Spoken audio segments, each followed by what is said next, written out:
러시아나 벨라루스가 만약에 이 회랑을 먹어버리면 어떻게 될까요? 폴란드랑 발투 3국을 잇는 육로가 끊겨버립니다.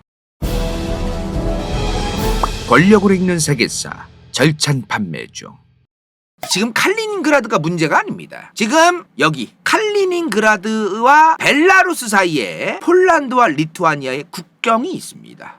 여기를 수바우키 회랑이라고 합니다. 수바우키 회랑. 여기가 칼리닝그라드고 벨라루스예요. 폴란드고 리투아니아고. 자, 회랑이 뭐냐? 아프가니스탄 편 기억나세요? 와칸 회랑. 아프가니스탄 영토가 이렇게 생겼는데 여기까지도 아프가니스탄 영토예요. 여기가 이렇게 길쭉하게 밑도 끝도 없이 있습니다. 영토가. 구글 지도로 한번 볼까요? 자, 아프가니스탄 영토를 보면은 여기서 쭉 국경이 가다가 여기에 길쭉하니 뭐가 있어. 여기가 칸 회랑입니다. 회랑. 이게 지정학적인 개념인데요. 뭔가 좀 얇고 길쭉한 그런 영토나 통로 이런 데를 다 회랑이라고 해요. 자, 일단 와칸 회랑은 그렇다 치고 이 수바우키 회랑 여기가 요즘 뉴스에 좀 자주 나와요. 여기 지금 폴란드랑 리투아니아의 영토가 있는 거잖아요. 구글맵으로 볼게요. 칼리닝그라드가 여기 있는데 벨라루스가 여기 있는데 폴란드랑 리투아니아의 국경 여기가 요렇게 있는 거야 지금. 진짜 졸라게 짧아요. 여기 몇 킬로미터야? 직선 거리로 68km입니다. 이 리투아니아와 폴란드 사이에 이 수바우키 회랑이 끊어져 버리면 러시아나 벨라루스가 만약에 이 회랑을 먹어버리면 어떻게 될까요?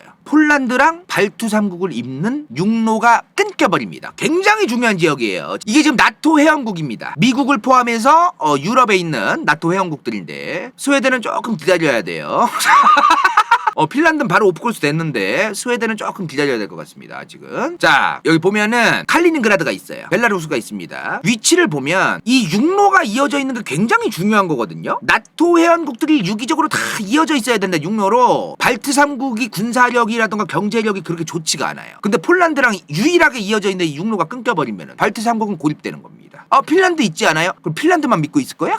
그거 아니잖아. 지금 나토라는 기구에서 가장 후덜덜하고 가장 러시아라는 국가가 짜증나고 나토가 계속해서 유지되길 원하면서 나토를 너무너무나 환영하고 좋아하는 나라는 발트 3국이에요. 리투아니아, 라트비아, 에스토니아. 이 발트해에 있다고 해서 발트 3국이라고 합니다. 어찌되었든 이 세 개의 국가 입장에선 굉장히 큰일 나는 거죠. 수바우키 회랑이 끊어져 버리면. 여기가 요즘 또 뉴스에 왜 뜨는 거예요? 프리고진 때문이야. 프리고진. 최근에 저 비행기 타고 가다가 죽었어요. 프리고진. 그죠? 이 양반 죽기 전에도 나오긴 했는데 죽고 나서 요즘 또 더 자주 나와. 벨라루스가 지금 이 수바우키 회랑 요 근처 여기죠. 여기요. 요 근처에서 지금 군사적 행동을 계속해서 하고 있다. 뭔가 불안하다. 바그너 그룹이 지금 벨라루스 안에 병력이 들어가 있습니다. 실제로 완벽하게 와해된 게 아니에요. 그 병력을 벨라루스가 좀 흡수한 게 있어요. 근데 이 바그너 그룹이랑 왜 벨라루스 얘기가 자꾸 나오느냐? 나중 가서 발뺌할 수가 있습니다. 그거는 바그너 그룹이 한 거지 우리가 한 거 아닙니까? 그러니까 이런 용병 부대를 쓰는 이유 중에 하나인데 이게 나중에 발뺌할 수 있는 명분이 있어요. 이게 바그너 그룹이 먼지거리를 한다면은 벨라루스랑 러시아는 우리가 한 게 아니라 걔네가 독자적으로 한 거다. 우리는 걔네를 처벌할게. 걱정하지 마. 나쁜 애들이 이상한 짓거리를 했네. 미안해. 이러면 그만이거든요. 선을 좀 그을 수가 있으니까. 요것 때문에 지금 발트 3국이 특히나 리투아니아가 바그너 그룹의 어떤 저런 행동에 대해서 굉장히 예민하게 반응하고 있습니다. 폴란드도 마찬가지고. 지금 이 수바우키 회랑이라고 하니까 뭔가 길 같죠. 길. 이 수바우키 회랑이 그냥 이 리투아니아 폴란드 사이에 그리고 칼리닝그라드와 벨라루스 사이에 있는 이 얇은 이 국경을 그냥 회랑이라고 하는 거지 뭐 대단한 길이 딱 껴있고 그런 게 아니에요. 그냥 별게 없어. 보면은 숲이야. 숲이면서 또 나중 가서 강도 있어요. 강 막. 이 형태를 지정학적으로 회랑이라고 하는 건데 지금 근데 여기가 이제 회랑이고 그럼 길이 없는 거잖아요. 그래서 실제로 칼리닝그라드도 무역을 해야 될 거 아니야. 화물을 운송을 해야 될 거 아니야. 칼리닝그라드의 화물 운송은 사실 이 수바우키 회랑이랑은 크게 관련이 없습니다. 칼리닝그라드에서 리투아니아의 수도 빌뉴스가 있어요. 여기. 칼리닝그라드에서 쭉 이 도로 보이죠? 쭉 빌뉴스. 여기서 또 벨라루스로 가는 도로가 있어. 벨라루스 수도가 민스크입니다. 그래서 빌뉴스가 거의 벨라루스의 국경에 있어요. 코앞에. 이 빌뉴스에서 또 쭉 가면은 벨라루스의 수도가 나옵니다. 민스크. 그리고 민스크에서 또 러시아로 갑니다. 모스크바까지도 이어집니다. 요게 이제 도로가 쭉 가면은 모스크바예요. 쫙쫙쫙이야. 모스크바에서 이 메인 도로 타고 쭉 가면 민스크고, 민스크에서 쭉 가면 빌뉴스고, 여기서 쭉 가면 칼리닝그라드예요. 어떤 느낌인지 아시겠죠? 그러니까 이런 그런 거로 이제 화물이 지금 그 왔다 갔다 하는 거지. 뭐 칼리닝그라드랑 벨라루스가 다이렉트로 뭐 연결돼가지고 도로가 연결되고서 화물을 이어가는 뭐 연결되는 그런 건 아니라는 겁니다. 그럼 뭐야 지금 이 수바우키 회랑은 말 그대로 군사적인 문제가 있는 거예요. 칼리닝그라드에서 러시아 군대가 벨라루스에서 군대가 둘이서 동시에 설치기 시작하면은 폴란드랑 리투아니아 입장에서는 굉장히 예민해집니다. 엄청나게 개빡치겠죠, 그죠? 그런 것 때문에 요즘 수바우키 회랑 얘기가 뉴스에서 계속 나오는 거예요. 근데 육로 없어도 항로로 가면 되지 않아요? 물론 그렇긴 한데 우리가 해상으로 운송하는 거에만 의존할 수는 없죠. 우리가 이 육로가 필요한 게 있잖아요. 예컨대 이런 거야. 칼리닝그라드에서 내가 민스크에까지만 갈 거야. 근데 절반은 민스크에서 떨구고 절반은 모스크바에서 떨구려고 해. 그런 사람들도 있을 거 아닙니까? 이게 그래서 무역이라고 하는 게 유통이라고 하는 게 단순하지가 않아요. 여기서 그냥 배 타고 상트페테르부르크 쭉 가면 되는 거 아니냐? 그럴 게 아니라는 거죠. 만약에 지금 러우 전쟁이 심화되면 나중 가서 러시아랑 벨라루스가 이 수바우키 회랑 지역을 끊어버리고 군사 행동을 하면서 설쳐될 가능성도 아예 배제할 수는 없겠죠. 그렇게 되면 굉장히 문제가 커지는데 가장 문제가 커지는 나라는 단연 폴란드와 발트 3국이다. 지금 나토라는 기구의 유지를 가장 원하는 국가는 단연 발트 3국이에요. 에스토니아, 라트비아, 리투아니아. 제일 후달리고 제일 안보적으로 불리하고 제일 러시아랑 가깝고 아주 그 머리가 아픈 거죠 지금. 수바우키 회랑이 끊어지면은 폴란드와 이 발트 3국으로 가는 그 육로가 아예 끊겨버리니까요. 그죠? 만약에 끊겼어. 러시아랑 벨라루스가 장악을 했어. 폴란드도 쫄아가지고 아무것도 못하겠대. 폴란드도 솔직한 얘기로 폴란드가 러시아랑 어떻게 맞다 이럴까요 혼자. 나토 전체가 같이 행동을 하지 않는 이상은 안 되는 겁니다 그게. 나토 전체가 행동을 안 할 가능성도 배제할 수 없어요. 나토가 옛날에 미국도 마찬가지지만 상황에 따라서 말 바꾼 게 한두 번이 아니기 때문에. 만약에 끊기면 이제 리투아니아랑 라트비아랑 에스토니아는 러시아랑 벨라루스에게 그냥 칼리닝그라드 포함해서 그냥 3중으로 그냥 샌드위치로 둘러싸여 있는 상황이 되는 거죠. 그래서 이 수바우키 회랑이 굉장히 중요한 지역입니다. 원래는 그렇게 중요하진 않았어요. 원래는. 왜냐면 옛날에 이랬으니까.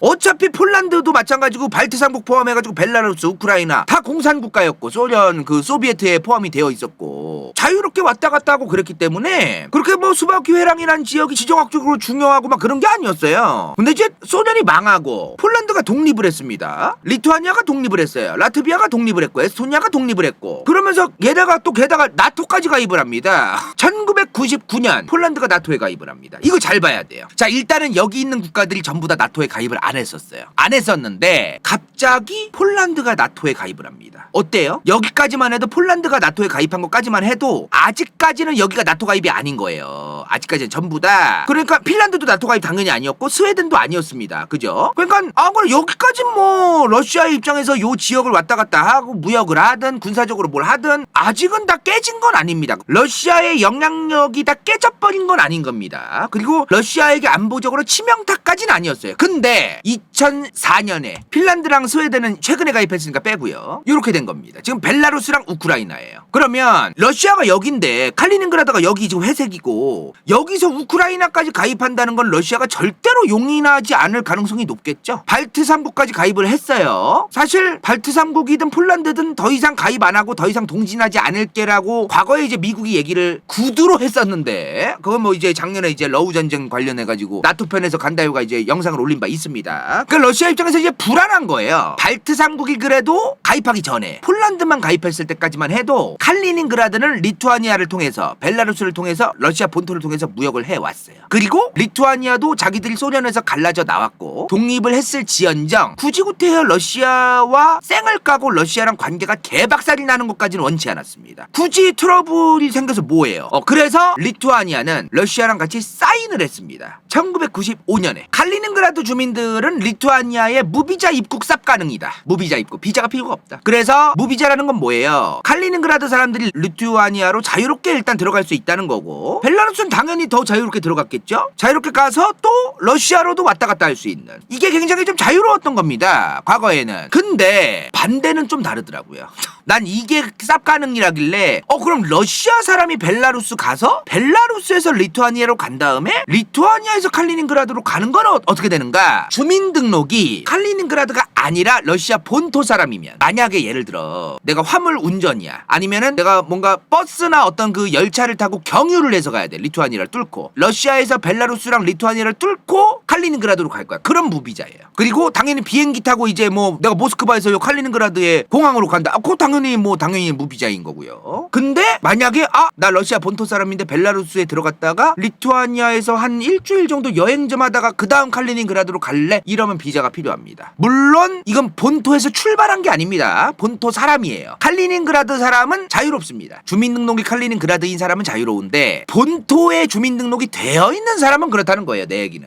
뭔 말인지 이해되시죠? 자, 근데 2003년에 리투아니아가 유럽연합에 가입을 합니다. 그러면서 리투아니아에서 입장이 달라져요. 칼리닝그라드 사람을 포함해서 모든 러시아인들은 리투아니아를 경유만 하든 뭘 하든 전부 다 비자가 필요하다. 이게 유럽연합에 속하게 되면요, 리투아니아 개인 국가가 아닌 거예요. 유럽연합에서 정한 룰대로 가게 돼 있습니다. 그래서 리투아니아가 혼자서 막 마음대로 정하고 그것도 쉽지가 않은 거예요. 그래서 리투아니아를 통과할 때는 이제 유럽연합의 룰에 따라서 비자가 필요하다. 유럽연합 국가에 러시아인들이 들어갈 땐 다 비자가 필요하잖아요. 똑같아진 거죠. 다만 화물차 운송을 위해서라던가 잠깐 경유를 하고 가는 거에서는 환승 비자라고 해가지고 좀 쉽게 줄게 비자를. 그런 건 나왔지만 아무튼 뭐 여행을 하거나 그런 거에 대해서는 절대로 손쉽게 그냥 비자 주지는 않는 좀 그런 거였던 겁니다. 자, 근데 러우 전쟁이 시작됐어요. 자, 2022년 2월 말부터 러우 전쟁이 시작됩니다. 그러면서 리투아니아가 더 이상 러시아인들의 입국을 아예 막아버립니다. 관광, 사업차, 문화 교류 목적 등등등 모든 러시아인들에 대한 입국을 막아버립니다. 물론 예외는 있었어요. 리투아니아를 포함한 유럽연합 국가에 사는 사람의 친척, 러시아인인데 유럽연합 국가의 친척이야. 그 사람이 들어올 때는 비자는 주겠다. 비자는 있으면 들어올 수 있다. 좀 복잡하죠? 사실상 막은 거야.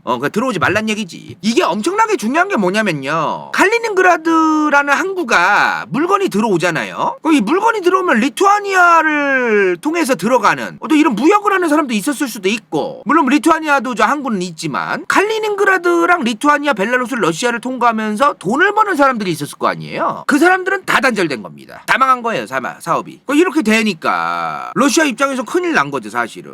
러시아는 지금 민심이 점점 안 좋아져가지고 러우 전쟁을 계속 지속할 수 있냐 없냐 뭐 그런 얘기까지 나오는데 지금 큰일 난 거 아닙니까, 그죠? 근데 리투아니아도요, 무작정 반러, 러시아에 대해서 반대만 하지 이런 건 아니에요. 리투아니아 대통령이나 리투아니아 사람들이 러시아를 굉장히 안 좋아하는 것처럼 말은 하는데, 리투아니아 정치인들도 좀 웃긴 게 뭐냐면, 예를 들어 최근에 벨라루스에 바그너 그룹이 막 있으니까 리투아니아도 막 군사적 행동해야 되는 거 아니냐, 우리도 군사적으로 지금 딱 움직여야 된다, 리투아니아 내부에서 국민들이 막 그런 얘기를 합니다. 근데 리투아니아 대통령이 뭐라고 하냐면, 벨라루스나 바그너 그룹이 우리를 위협하고 그런 사람들은 아니야. 큰 위협은 아니라고 생각해. 굳이 우리가 막 그렇게 막 난리칠 필요는 없어. 일부러 그렇게 얘기를 해요. 이게 뭐야, 여기서 딱 이제 굉장히 드러나는 건데, 리투아니아 국민들이 원하는 바대로 리투아니아 정부가 만약에 극단적으로 그렇게 군사적 행동을 했어요, 똑같이. 그러면 이게 어떤 유혈 충돌로 갈 줄 압니까? 그래서 외교적으로 볼 때 아직은 아무 일 안 일어났기 때문에 일단은 좀 조용히 있는 게 좋아요. 굳이 구태여 일을 만들 필요는 없는 겁니다, 그죠? 근데 리투아니아 국민들은 얘기가 다르죠. 그 양반들은 또 러시아를 좀 많이 안 좋아하기 때문에, 우리가 딱 가오가 있고 자존심이 있고 자신감 있게 우리나라에도 막 그런 사람들이, 북한, 일본, 중국 전쟁 터져도 우리가 이긴다, 헝그리 정신 이런 분들이 있거든요. 가끔 보면은 나 무슨 말도 안 되는 소리 하는지 모르겠는데, 아무튼 좀 그런 사람들이 있겠지. 전쟁은 안 일어나는 게 좋죠. 리투아니아가 유럽연합 전체가 했던 건데요, 러시아와의 무역을 금지시키죠, 유럽연합이. 2022년 6월 18일에 러시아에서 들어오는 여러 자재들, 뭐 석탄, 금속, 시멘트, 목재, 건축자재, 이런 것들을 리투아니아도 유럽연합 국가니까 금지시킵니다. 무역을 금지해요. 6월 18일에 한 건 철도를 통해서 들어오는 걸 금지시킨 거예요. 근데 6월 21일에는 화물 트럭도 금지시킵니다. 다 금지한 거죠. 이거 두 개 금지하면 뭐 사실상 뭐 무역하지 말란 얘기죠. 이거를 금지시키면 유럽연합 전체가 금지를 한 거긴 하지만, 저거를 리투아니아도 금지를 한다면은 칼리닝그라드와 러시아 사이에서 이제 왔다 갔다 해야 되는 유통망, 이거는 내가 만약에 러시아 입장이라면은 이런 게 계속 금지당하면 언젠간 여기를 그냥 뚫어버려야 되는데, 이 개 같은 거, 아니면 요 수바우키 회랑 요 지역이라도 여기라도 우크라이나 마냥 요 경계선은 그냥 우리가 영토로 만들어야지 언젠가는, 이런 생각이 생각이 들 수도 있겠어요. 깡패처럼. 뭐랄까, 모스크바 이제 크렘린궁에 사시는 그 아저씨가 좀 이런 방식으로 이제 해결하려고 하는 게 있잖아. 우크라이나에 대해서도. 리투아니아도 그걸 알고 있어요. 자기들도. 굳이 구태여 러시아랑 너무 트러블 생겨서 자기들을 막 조질 생각까지 러시아가 하지는 않길 바라는 게 리투아니아도 있단 말이에요. 그래서 7월달 되면요, 유럽연합이 또 철도를 재개합니다. 7월달 되면은 철도는 다시 재개해요. 이랬다 저랬다 지금 혼란스러워요. 그죠? 옛날에 간다요가 학부생 때 2011년이에요. 2011년도에 이제 제가 대학교를 처음 들어갔을 때, 저 때는 이제 논문들을 주로 2000년대 중후반 걸 많이 읽었겠죠. 그죠? 2000년대 중후반 논문을 그때 많이 봤었는데, 이때 국제정치학 논문을 나토 관련된 걸 봤을 때 어떤 내용들이 있었냐면은, 나토라는 기구가 점점 느슨해지고 있다. 지금은 전혀 그런 얘기가 안 나오죠. 그죠? 나토가 점점 느슨해지고 있고, 이때 또 어떤 얘기가 나오냐면은 노드스트림 얘기가 이때 나옵니다. 독일의 노드스트림. 최근에 파토냈죠. 자, 노드스트림이 뭐냐 보면은, 요 칼리닝그라드가 여기 있죠. 발트삼국 여기 있고, 러시아의 요 상트페테르부르크 위에 있는 도시에서 가스관이 지하로 해저로 해가지고 이렇게 독일로 연결되는 걸 노드스트림이라고 해요. 이게 노드스트림 1이 있었어, 이미 1. 근데 최근에 러우 전쟁 때문에 파토가 난 거는 노드스트림 2예요. 이런 노드스트림 같은 거를 1, 2를 이미 진행하겠다는 게 이미 2000년대 중후반에 막 결정이 됐단 말이야. 아마 노드스트림 1은 2005년에 결정됐던 거예요. 이거를 건설을 시작하자, 공사를 시작하자는 게 2005년에 결정이 된 거고, 노드스트림 2는 2015년에 결정됩니다. 그리고 이게 완공이 돼서 2022년부터 시작하려고 했어요. 이 쏘자 가스를 2022년 가스를 쏘자 했는데 바로 파토가 났죠. 러우 전쟁이 터지면서. 그 독일도 이게 신용만 하는 거야. 신용만. 독일도 가스를 아예 안 받을 수는 없으니까, 우리 독일은 러우 전쟁을 반대한다, 러시아의 제재에 동참한다, 노드스트림을 중단하겠다. 그건 2를 중단한다는 얘기야. 근데 정작 1은 계속 쐈어. 1은 계속 받고 있었어요, 독일이. 그러니까 이게 말만 하는 겁니다. 말만, 여론에게. 그러니까 이 노드스트림을 처음에 2005년에 메르켈 총리가 결정했을 때 발트 3국이 펄펄 뜁니다. 말도 안 되는 소리 하지 말라고. 지금 나토라는 기구가, 아까도 말했지만 2000년대 중후반에 국제정치 논문 보면은 나토라는 기구가 너무 느슨해지는 거 아니야? 이 기구가 천년만년 갈 줄 알았지만 이제 러시아라는 국가랑 유럽 국가들의 관계도 옛날처럼 소련이 아니기 때문에, 러시아와의 교류도 충분히 뭐 많이 하면서 이제 좀 잘 지내면 되지 뭐 하는 분위기가 유럽 전체에서 이제 형성이 되어 가니, 나토라는 기구가 점점 중요도가 떨어지고 있는 거죠. 독일 같은 나라에선 특히나. 그러나 얘네는 아닌 거야. 발트상국 입장에서는 그렇게 되면은 제일 큰일 나는 거 아닙니까? 그것도 독일 같은 나라에서나 그런 거지, 러시아랑 땅덩어리 붙어 있고 러시아가 그냥 군대만 몰고 오면 그냥 싹쓸이 할 수도 있거든요. 여기는 안보적으로 굉장히 불안정한 겁니다. 그래서 이때 막 독일이 러시아랑 뭐 노드스트림을 하니마니 할 때마다 막 펄펄 뛰는 거죠, 이 발트 3국은. 지금 그리고 러시아 입장에선 칼리닝그라드가 불안해요. 이게 무슨 말이냐면은, 칼리닝그라드가 굉장히 가난한 지역이야. 칼리닝그라드가 지금 경제가 별로 좋지가 않아요.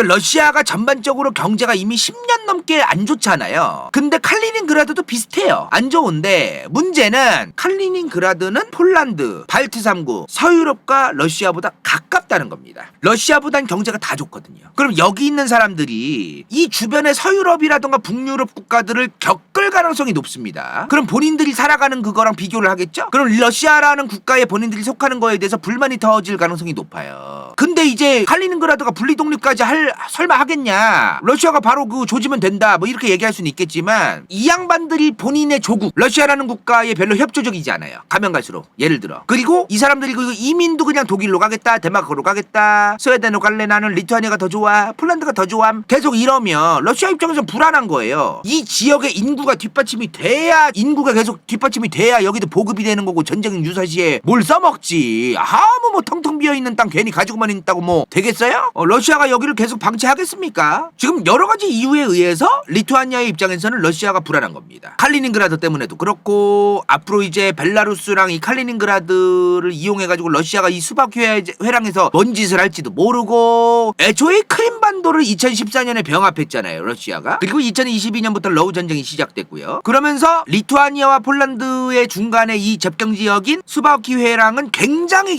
군사적으로 이제 예민한 지역이 되어버린 겁니다. 됩니다. 2014년 이후에 크림반도 병합했었잖아요. 그 이후에 2년 뒤입니다. 2016년에 나토가 폴란드랑 에스토니아, 라트비아, 리투아니아 이 발트 3국 군대랑 폴란드 군대를 4,000명을 이 수바우키 회랑 지역에 깔아요. 일부러 4,000명을 깝니다. 이런 행위가 불안하니까 하는 거죠. 뭐 폴란드 군대랑 발트 3국 군대가 나토 군이죠. 뭐 불안하니까 계속 이렇게 하는 건데 러시아도 그게 심기가 거슬리는 겁니다. 2016년에 폴란드랑 발트 3국이 4,000명 깔았댔죠. 그러자마자 벨라루스랑 러시아가 칼리닝그라드랑 이 벨라루스 통해 가지고 이 주변에서 10,000명 깔아가지고 대규모 훈련을 합니다. 점점 더 예민해져 가는 겁니다 이게. 그리고 최근 요 몇 년 사이에, 몇 년이 뭐야, 한 10년 가까이 됐어요. 유럽의 난민 사태가 이제 사실상 10년 정도 됐습니다. 벨라루스에도 난민들이 막 들어오려고 하거든요. 벨라루스 안에 들어왔거나 그런 난민들을 일부러 이 리투아니아나 폴란드 이 국경 지역으로 내쫓습니다. 일부러. 벨라루스는 총까지 들이밀고 쏴갈기면서 막 꺼지라고 해요. 그 난민들한테. 왜 그러냐면 그 난민들이 너무 많이 유입이 돼서 혼란스러워지는 그런 걸 리투아니아나 폴란드에게 전가시키는 겁니다. 이런 방법까지 지금 택하고 있습니다. 이런 상황이 됐는데도 리투아니아는 군사적으로, 외교적으로 쫄리니까 러시아와 벨라루스의 행동을 우리가 항상 눈여겨보고 감시하고 결코 좌시하지 않을 것이다. 뭐 이런 뻔한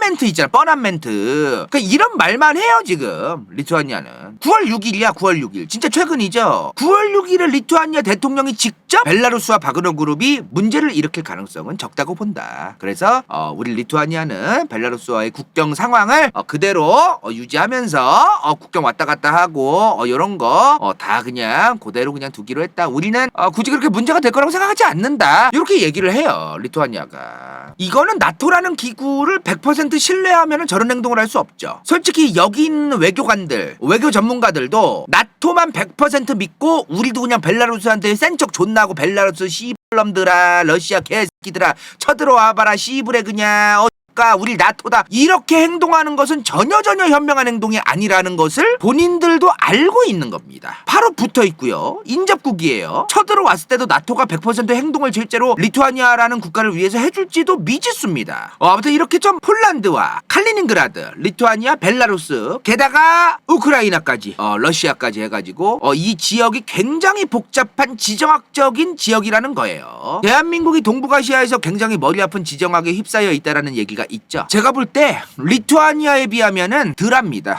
물론 굉장히 혼란스럽고 머리 아픈 지역이긴 하지만 동북아도 제 생각에 리투아니아에 비하면은 아무것도 아니에요. 엄청나게 복잡하고 정말 머리 아픈 그런 지역이 아닐까 싶습니다. 오늘 칼리닝그라드와 스바우키 회랑에 대한 얘기를 했는데요. 오늘 여기까지 준비했어요. 조만간 교황령의 정체에 대해서 설명하겠습니다. 인생 동반자 좋게 간다요 후원자 강민경, 부츠 vs 더 월드, 은빛마술사, 최현겸, 시필, 간호는 새벽인간, 이름없음 도마스키, XX129XX, 선에커, 정. 이건 재밌을지도 몰라.